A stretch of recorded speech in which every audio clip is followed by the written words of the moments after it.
तर हामीमा to the point within the टाइमको गुण छैन। त्यस कारणले म अब आन्दोलन कसरी जाने, के हुन्छ, कसो हुन्छ त्यो म भन्दिनँ, त्यो कुनै बेला भन्नुला।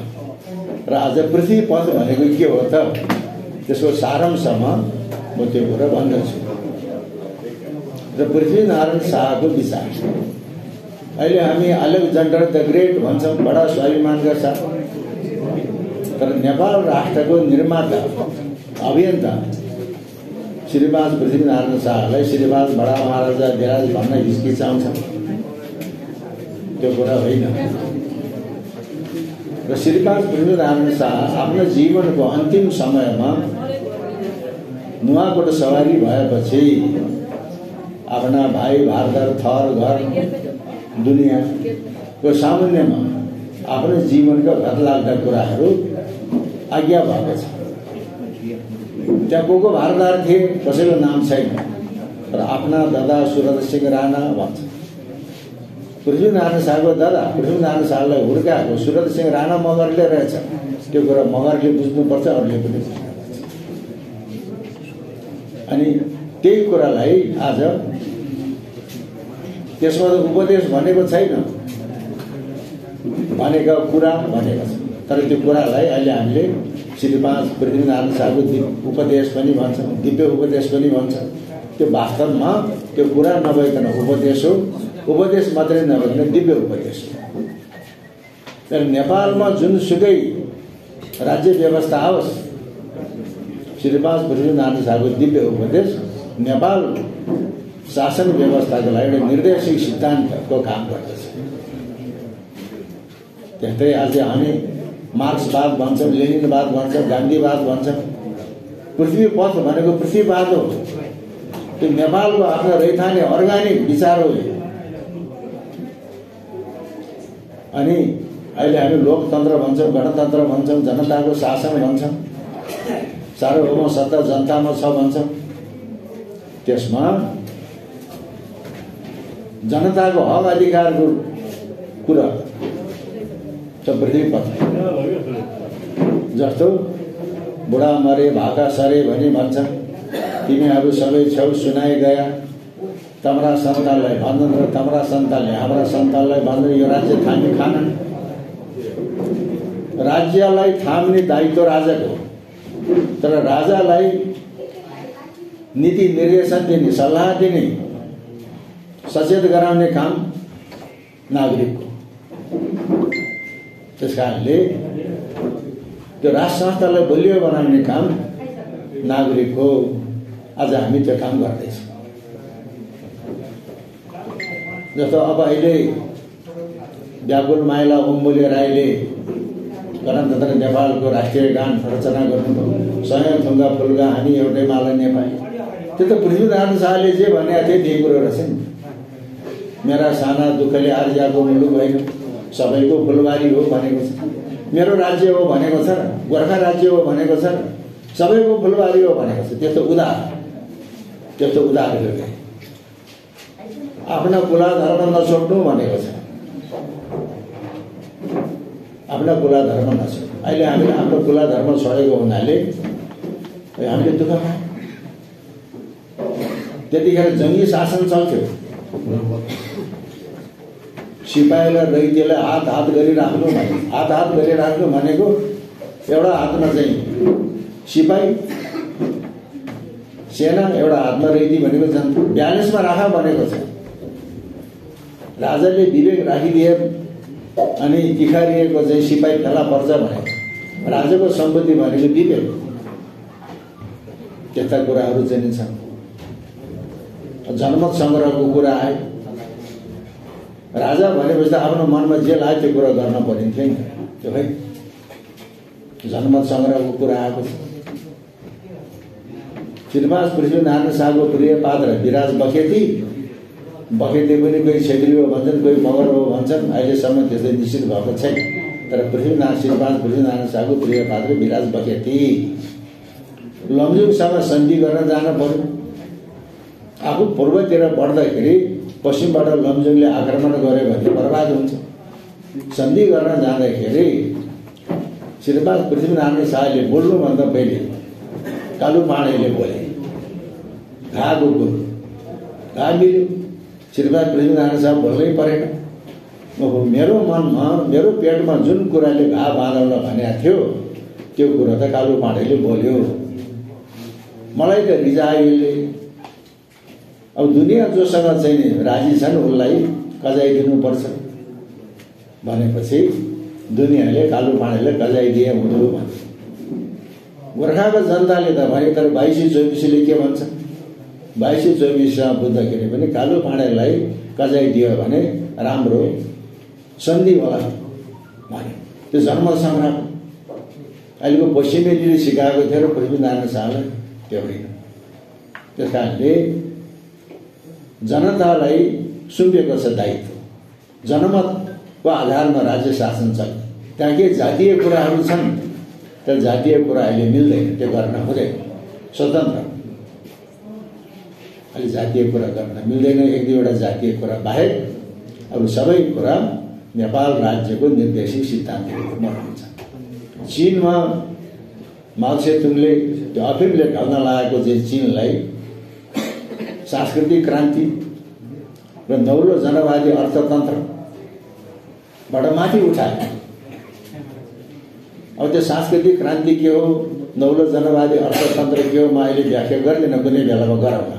तर माओ त्से-तुङभन्दा 250 वर्ष अगाडि सांस्कृतिक क्रान्ति र नौलो जनवादी अर्थतन्त्र पृथ्वीनारायण शाहले त्यो पृथ्वीनारायण शाहको आर्थिक नीतिलाई नै माओ त्से-तुङले नौलो जनवादी अर्थतन्त्र भने।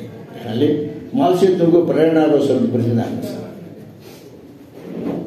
गान्धीले भारत छोड आन्दोलन छेड्यो अङ्ग्रेजलाई, तर 250 वर्ष अगाडि पृथ्वीनारायण शाहले यहाँका अङ्ग्रेज पादरी र अङ्ग्रेजी इसाई बनाएर नेपालीहरूले खेलेको थियो। त्यसैले माओ त्से-तुङको प्रेरणाको स्रोत पनि श्रीमान पृथ्वीनारायण शाह, गान्धीको प्रेरणाको स्रोत पनि श्रीमान पृथ्वीनारायण शाह। श्रीमान पृथ्वीनारायण शाहले त्यो अङ्ग्रेज पादरीलाई खेल्ने थिएन।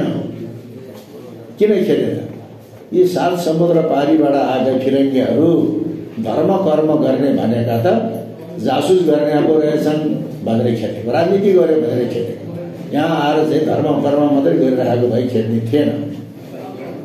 त्यो कुरो हामीले बुझ्नुपर्छ। स्थानीय संस्कृतिलाई प्रश्रय दिएको छ। अहिले हामी अमेरिकामा जुन फेसन आयो, फ्रान्समा जुन फेसन आयो, 5 मिनट नेपालमा आयो त्यो फेसन।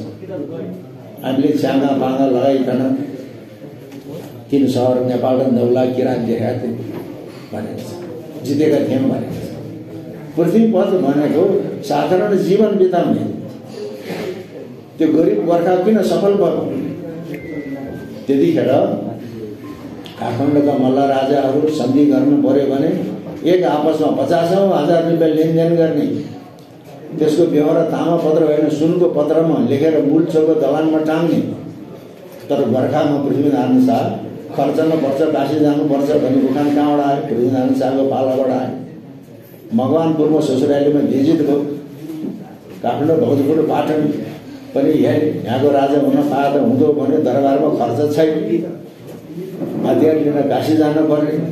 कुनै भाइ भारतले भन्न नसकेको कुरो, पण्डितहरूले गुरु पुरोहितले भन्न नसकेको कुरो, राजाको पनि आफ्नै मनमा नउब्जेको कुरो, एउटा विशानगर चाहिँ एउटा दमैको अर्थीले 12,000 गोर्खाको घरै पछि 1 रुपियाँ उठाएर अनि बनारस गइकन हतियार किनेर ल्याएको। त्यस्तो किसिमको। त्यसकारणले अभियन्ता श्रीमान पृथ्वीनारायण शाह सबै नेपाली मिलेर नेपाल राष्ट्रको एकीकरणमा लागेको छ। यो गोर्खालीले घोडा हानेर मात्रै नेपाल जितेको होइन। ज्ञानगर भाँडा मनोकामनामा पश्चिमतिरको कटक रोक्नु भनेको छ। सैनिक कमान्डर भएर कटक रहेको होमपाठ गरेर तन्त्र साधना गरेर मन्त्र स्थापना विधि, त्यस्तो विधिले ज्ञानगर भाँडाले मन्त्र साधना गरेको छ। पृथ्वीनारायण शाहले ज्ञानगर भाँडालाई लेखेको 3-4 चिठी फेला परेको छ। त्यो किस्सा कहानी वंशावलीको कुरा होइन। त्यसकारण अब अघि नै रणजित मल्लको कुरा आयो। रणजित मल्ल नरौपाल शाहका मित अनि सानोमा विधवा कहाँ आए, खेल्दै खेल्दै खेल्दै जाँदाखेरि भक्तपुरको कुमारी चोकमा त्यो एकान्त कुमारी भन्ने छ, तपाईँले बुझ्नुहोस्। बडा दसैँमा टिकाको दिनमा एकान्त कुमारीको दर्शन गरेर जान्छ। एकान्त कुमारीले कमलको फुल लिएको हुन्छ, त्यो कमलको फुल लिनलाई अन्थाप हुन्छ। त्यो कुमारीले जसलाई चाहिँ कमलको फुल, कुमारीको हातको कमलको फुल जसले लिन खोज्यो त्यो भाग्य। अनि पृथ्वीनारायण शाह खेल्दै खेल्दै खेल्दै एकान्त कुमारी कहाँ जाँदा एकान्त कुमारीले त्यो कमलको फुल पृथ्वीनारायण शाहलाई दिएको। लडाइँ गरेर पो पछि दिए त, राज्य त भुलै दिइसक्यो, बालन छँदै। त्यस्तो किसिमको हाम्रो श्रुति परम्परा छ। त्यहाँले धर्मले राज्य अर्जेको। किन भन्दाखेरि चन्द्रगिरीको डाँडाबाट श्रीमान पृथ्वीनारायण शाहले नेपाल काठमाडौँ भक्तपुर पाटन हेर्दाखेरि दुईटा ज्योतिषी भानु आर्याल गोलानन्द ढकाल सँगै थिए। महाराजको मनोकांक्षा सिद्ध हुन्छ, साँच्चै मेरो मनोकामना पुग्छ त। हजुरले गो ब्राह्मण अतिथि भनेको अतिथि फकीरको बहुतै मर्यादा गरिबक्सेको छ। हामीमा पनि सरस्वतीको वास, त्यो मनोकामना सिद्ध हुन्छ। राजाको चाहिँ जुन मनोकांक्षालाई दुईटा ज्योतिषी ब्राह्मणहरूले उद्दीप्त बनाइदिए। त्यसलाई चाहिँ फादर इस्टरल्यान्डले the house of the rise of Gorkha भन्ने एउटा किताब छ। द ड्रिम अफ युनिफिकेसन भन्छ एउटा पादरीले, एकीकरणको सपना भनेको छ। त्यहाँदेखि पृथ्वी पथ भनेको आफ्नो रैथाने पथ हो, आफ्नो रैथाने विचार हो। त्यसपछि अब एउटा अन्तिम एउटा कुरा भन्छु। पृथ्वीनारायण शाहको मुद्रा मलाई एकजना साधकले के भनेको थियो भने, पटक पटक भने, मलाई पृथ्वीनारायण शाहको चाहिँ सिक्का देऊ, कामरूप कामखेपमा गएर साधना गर्छु, संसार मैले खान सक्छु भन्छ। हो वा होइन वा कहाँ पाउने त्यो सिक्का? त्यो पोखरा लामा चौतारा पोखरा लामा चौरको आचार्य रहेछ ब्राह्मण, कामरूप कामखेप गरेर साधना गरी बस्दो रहेछ, पटक पटक त्यसो भन्छ। र श्रीपाद पृथ्वीनारायण शाहको मुद्रामा के लेख्छ भन्दाखेरि एकातिर त्रिशूल हुन्छ, शङ्ख चक्र गदा पद्म हुन्छ, एकातिरको पाटोमा चाहिँ श्री श्री श्री गोरखनाथ, अनि एउटामा चाहिँ उर्ध खड्ग आभरण सहितको श्री श्री भवानी। हामी यहाँ खोपी खेल्छन्, महत्त्व राख्दैनौँ। तर भारतमा मैले भारतको निन्दा गरेको होइन। भारतमा मुसलमानले राज्य गरे, मुसलमान बादशाहको टाउको खोपे, अङ्ग्रेजले शासन गर्यो, अङ्ग्रेजको बादशाहको टाउको खोपे। अहिले भारत स्वतन्त्र भयो, महात्मा गान्धीको टाउको खोपेको त्यो मुद्रा हो। तर तन्त्र साधनामा त्यसको सदुपयोग हुँदैन। भारतका कतिपय तान्त्रिक साधकहरूले श्रीमान पृथ्वीनारायण शाहको मुद्रा पछि आएर चाहिँ हाल महाराजेरा सरकारको श्रीमान ज्ञानेन्द्रको मुद्रा पूजा कोठामा राखेर यन्त्रको रूपमा चाहिँ साधना गर्छ। र नेपालमा हिन्दू अधिराज्य हट्यो, राजतन्त्र हट्यो, कसले हटायो त? माघ 27 गतेको इन्डिया टिभीको रञ्जित रे र सुदीप सिंहको अन्तर्वार्ता हेर्नुहोस्। अहिले भारत पुछुताएको छ। हामीले नेपालबाट हिन्दू अधिराज्य हटाएर हिन्दू राजालाई हटाएर हामीले गल्ती गरेका छ। भारतका कतिपय ठाउँमा शङ्कराचार्य र हिन्दू राजा मात्रै प्रवेश गर्न पाउने यस्ता मठ मन्दिरहरू छन्। अहिले 25 वर्ष भयो भारतको पूजा रोकिएको। भारत पछुताएको छ, भारत पछुताएको छ। अहिले भारतीय मिडिया हेर्न 99% मिडियाले अब नेपालमा राजतन्त्र आयो, हिन्दू राष्ट्र राज्य स्थापना हुन्छ भनेको छ। पूर्व सेनाध्यक्षको अन्तर्वार्ता आएको छ, छापछाप्दै आएको छ। त्यस कारणले यो अवश्यम्भावी छ। र हाम्रो मान्यता के छ भने कुनै मान्छे मर्नु पर्यो भने उसको जन्ममान कहिले छ त्यही महिना मर्छ, उसको जन्मबार कहिले छ त्यही जन्मबारमा मर्छ, उसको तिथि नक्षत्रमा मर्छ भनेको छ। यो गणतन्त्रको घोषणा कहिले भयो? जेठको 15 गते होइन? जेठको 15 गते गणतन्त्रको घोषणा भयो, गणतन्त्र दिवस मनाउँछ नि जेठ 15 गते। अब यसो अन्त्य कहिले हुन्छ? जेठको अब 82 सालको जेठको 15 गते हुन्छ। त्यही हो कुरा। अब आन्दोलन कसरी जाने भन्ने चाहिँ कुरो अब यहाँ सबै आइसक्नु भएको छ। अर्को फोरममा भन्दा होला मैले भनिराखेँ, मैले फेरि भन्छु, मान्छे मर्नु पर्यो भने उसैको जन्म महिना, उसैको जन्मबार, उसैको जन्मतिथि, उसैको जन्म नक्षत्रमा मर्छन्। यो गणतन्त्र आएको जेठको 15 गते र अब यो गणतन्त्रको अन्त्य पनि 2022 सालको जेठको 15 गते हुन्छ। ल हाम्रो अदृष्ट सिद्धि हुनेछ र सबैको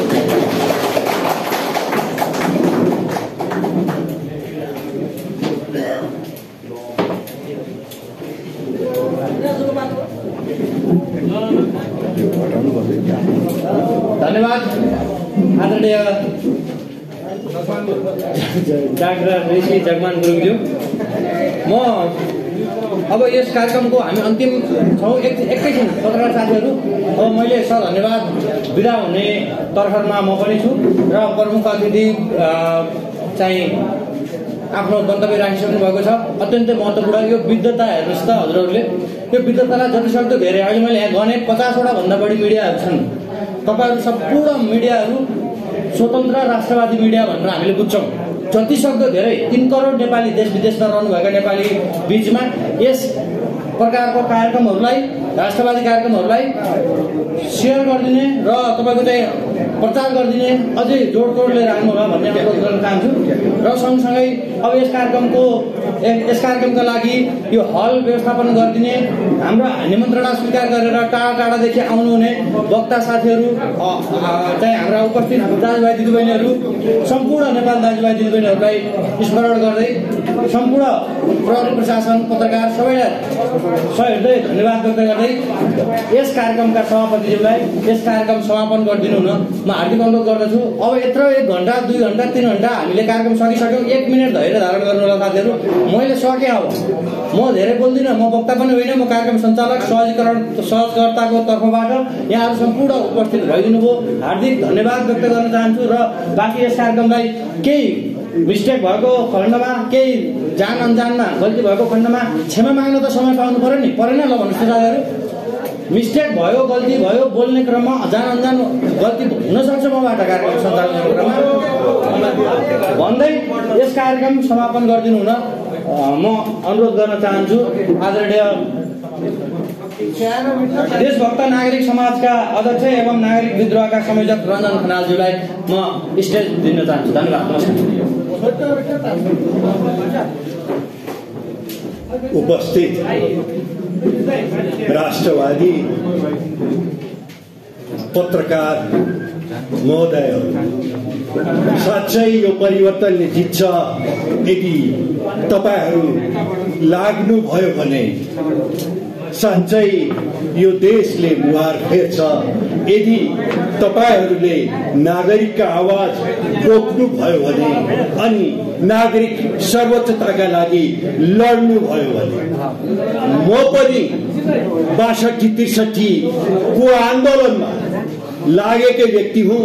म पटक पटक अहिलेका सम्माननीय प्रधानमन्त्री केपी ओलीज्यूसँग हिरासतभित्र थुनिएको मान्छे पनि हुँ। मैले यहाँ सम्मान अहिले यस मानेमा व्यक्त गरिराखेको छु। त्यो प्रखर नक्सलवादी आन्दोलन र जेल ब्रेक आन्दोलनका कथाहरू तपाईहरूले बिर्सिसक्नु भएका होला, तर त्यो नक्सलवादी आन्दोलन र जेल ब्रेक आन्दोलनका प्रखर नेता सीपी मैनालीज्यू आज देशभक्तहरूको मोर्चामा हुनुहुन्छ। उहाँले भन्नुभयो कम्युनिस्टहरूलाई बेकार नभन्नुहोस्। हो, सीपी मैनालीज्यू एउटा राष्ट्रवादी देशभक्त कम्युनिस्ट हुनुहुन्छ, त्यसैले हामी उहाँलाई आज सम्मान गर्छौं। र हाम्रो आन्दोलन यदि नागरिकको मुहार फेर्नका लागि र देशले खोजेको परिवर्तनका लागि अब आन्दोलन गर्नुपर्ने भयो भने मैले आज यो मञ्चमा सीपी मैनालीज्यूलाई सम्मानपूर्वक बोलाइराखेको छु, आदरपूर्वक बोलाइराखेको छु। यसभन्दा 3 वर्ष अघि मैले नेपाली कांग्रेसका मूर्धन्य नेता, मैले यहाँहरूलाई नाम भन्नुपर्छ, बिपिन कोइरालाज्यू, जसले बिपीको साथमा आन्दोलन गरिराख्नु भएको थियो, जसले नेपाली कांग्रेसको संस्थापक अध्यक्षको जिम्मेवारी निभाउनु भएको थियो।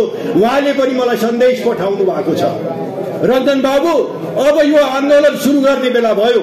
हामीले भनेका थियौं एउटा मार्गचित्र आएन, एउटा रोड म्याप आएन, र त्यो रोड म्याप मैले भन्नै पर्छ संवैधानिक राज संस्था र हिन्दू अध्यक्षको पक्षमा प्रजातन्त्र र संवैधानिक राज संस्था सँगै बढेन भने यो देश दुर्घटनातर्फ जान सक्छ। कसैले रोक्दैन। यो मेरो भनाइ होइन, यो श्रद्धेय नेता, मूर्धन्य नेता, राष्ट्रवादी नेता बीपी कोइरालाजीको भनाइ हो। नेपाली कांग्रेसले आज बीपी कोइरालाको समाजवाद बोकेको छ कि छैन मलाई त्यो थाहा छैन, तर हामी समाजवादी चिन्तक हौं, हामीले समाजवाद बोकेका छौं। म